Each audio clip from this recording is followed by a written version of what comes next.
Shri Venkateswara gold తాకట్టులో ఉన్న మీ బంగారాన్ని విడిపించి కొనబడును. టీ మీడియా ప్రేక్షకులకు స్వాగతం, సుస్వాగతం.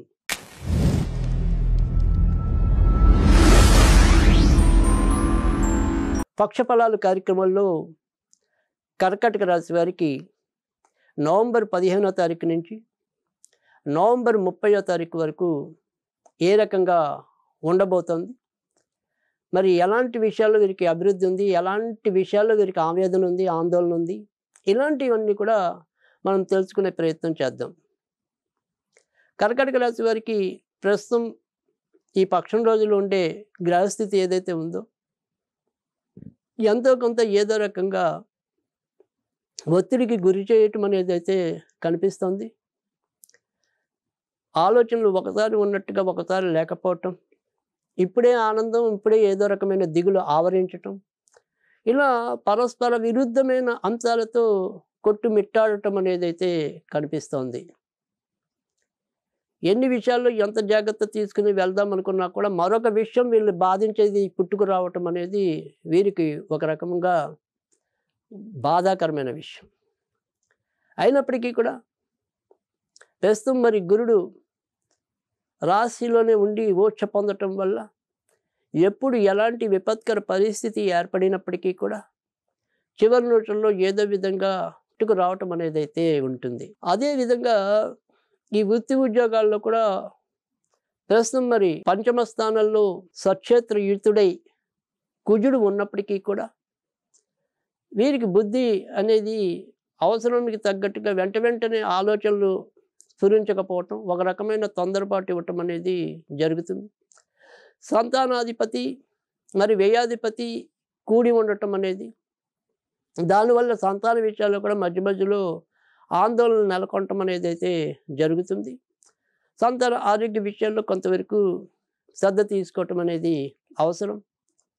వారికి ఇప్పటిదాకా మీరు అలవాటు చేస్తూ వచ్చారో దానికి దూరంగా వెళ్లకుండా ప్రస్తుతం ఇంకా కొన్నాళ్ళు అవే పద్ధతులు పాటించడం అనేది చెప్పదగిన సూచన.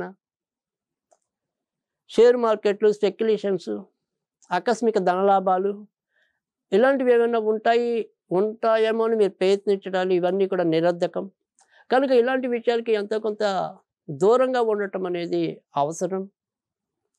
సరే, కొత్తగా ఉద్యోగాలు రావాలనుకునే వాళ్ళకి ఏదైనా మరి ఆశాజనకమైన మార్పులు ఉంటాయా ఉండవా అని ప్రశ్నించుకుంటే మరీ అంత ఆశాజనకంగా ఇంకా కొన్నాళ్ళు అయితే కనపడటం లేదు. ఉద్యోగ అవకాశాలు దగ్గర వచ్చినట్టే వచ్చి ఆగిపోతాం.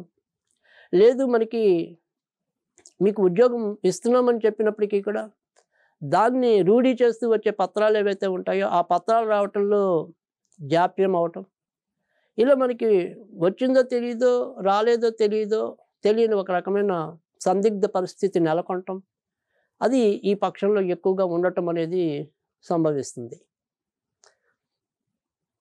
ఇంకా పెళ్ళికి సంబంధించిన విషయాల్లో అంటే ఎవరైనా సరే ఈ కర్కాటక రాశికి సంబంధించిన పెళ్లివారు ఉంటే, అంటే పెళ్ళికి సిద్ధమైన వాళ్ళు ఎవరైనా ఉంటే అందుకు సంబంధించిన ప్రయత్నాల్లో వేగంగా ముందుకెళ్ళే పరిస్థితి గోచరించడం లేదు. ఏదో విధంగా వాయిదా పడటం, మనం ఎంత శ్రమ తీసుకున్నప్పటికీ కూడా చివరి నిమిషంలో అటు వాళ్ళు మా అబ్బాయి ఇంకా కొన్నాళ్ళు ఆగుతాటండి, మా అమ్మాయి ఇంకా కొన్నాళ్ళు అప్పుడే చేసుకొని ఉంటుందండి, ఇలా ఏవో సరే ఇలా ఈ రకమైన సమాధానాలతో మనం ఒక్కోసారి సంబంధాలని పక్కన పెట్టవలసిన పరిస్థితి ఏర్పడడానికి కూడా అవకాశాలు ఎక్కువగా కనిపిస్తున్నాయి. విదేశీ ప్రయత్నాల్లో ఏదో రకమైన ఆలస్యాలు, ఆటంకాలు, ఆర్థికపరమైన చిక్కులు కూడా ఒక్కోసారి తాత్కాలికంగా మిమ్మల్ని భయపెట్టచ్చు. సరే, ఇప్పటికే మరి విదేశాల్లో ఉన్న వాళ్ళ పరిస్థితి ఏంటయ్యా అంటే కనుక అక్కడ వారికి మాత్రం ఈ పక్షంలో ఎంతో కొంత ఏదైనా సరే మేలు జరగడానికి, మరి అనుకోకుండా ఏదైనా సరే ఉద్యోగాలు లభించడానికి చిన్నో చితకో ఆ రకంగా మాత్రం కొంత సానుకూలమైన పరిస్థితి అయితే కనిపిస్తుంది. ఇక వ్యాపారస్తులకి వ్యాపార లాభాలు ఉంటాయా, నష్టాలు ఉంటాయా, ఇలాంటి ప్రశ్నలు కనుక వేసుకున్నట్టయితే ప్రజలకి నిత్యావసరాలుగా ఉండే వ్యాపారాలు చేస్తున్న వాళ్ళకి, అంటే ముఖ్యంగా తిండికి సంబంధించినవి కానీ, బట్టకు సంబంధించినవి కానీ, మరి ఇళ్ళకి సంబంధించినవి కానీ, పొలాలకు సంబంధించినవి కానీ, ఇలాంటి వ్యాపారాల్లో ఉన్న వాళ్ళకి, తర్వాత ఎడ్యుకేషన్ రంగంలో ఉన్న వాళ్ళకి, మెడికల్ రంగంలో ఉన్న వాళ్ళకి కొంత ఆశాజనకంగానే ఉంటుందని మనం చెప్పొచ్చు. ఇక ఇతర రంగాల్లో ఉన్న వారికి మాత్రం అంతంత మాత్రమైన అభివృద్ధి, ఆ నిమిషానికి మనం జరిగిందిలే అనుకునే ఓదార్పు తప్ప, మరీ ఎక్కువ ముందుకెళ్ళే పరిస్థితి తక్కువగా కనిపిస్తుంది. సరే, ఇక ఆరోగ్య విషయంలో మాత్రం ఈ పక్షం కూడా చిన్న చిన్న ఇబ్బందులుంటాయి. సో, జ్ఞాపక శక్తి తగ్గటం, తాత్కాలికంగా వినికిడి శక్తి అంటే మన పరధ్యానం ఉండటం అవ్వచ్చు, ఇంకో కారణం అవ్వచ్చు. రకరకాల ఆలోచనలు తగులుకొని ఉండటం వల్ల కూడా ఒకసారి మనం ఏం వింటున్నామో, ఏం వింటలేదో తెలియని పరిస్థితి కూడా నెలకొనొచ్చు. కనుక ఏదైనప్పటికీ కూడా అలాంటివన్నీ కూడా మనం కొద్దిగా ఆలోచించుకుంటూ ముందుకెళ్ళాలి. ఇక అప్పుడు ఏదైనా ఈ భావోద్వేగాన్ని కొంతవరకు కంట్రోల్ చేసుకోవాలి. అలా చేస్తే ఉన్నంతలో కొంత మంచి జరగటం అనేదైతే ఉంటుంది. కానీ బాగా ఎక్కువ మంచి అని వీరికైతే గనక ఈ పక్షంలో చెప్పలేం. ఇక ఈ పక్షమంతా కూడా వీళ్ళు ఎక్కువగా మరి సుబ్రహ్మణ్య స్వామికి సంబంధించిన పూజలు చేసుకోవటం అనేది ఉచితం. అప్పుడప్పుడు మంగళవారాలు కానీ, గురువారాలు కానీ సుబ్రహ్మణ్య స్వామి క్షేత్రాలకి వెళ్ళటం అనేది అవశ్యం. ఇక ఈ పక్షంలో వీరికి ఎక్కువగా సోమవారం, మంగళవారం, గురువారం అనుకూలమైన రోజులుగా చెప్పాల్సి ఉంటుంది.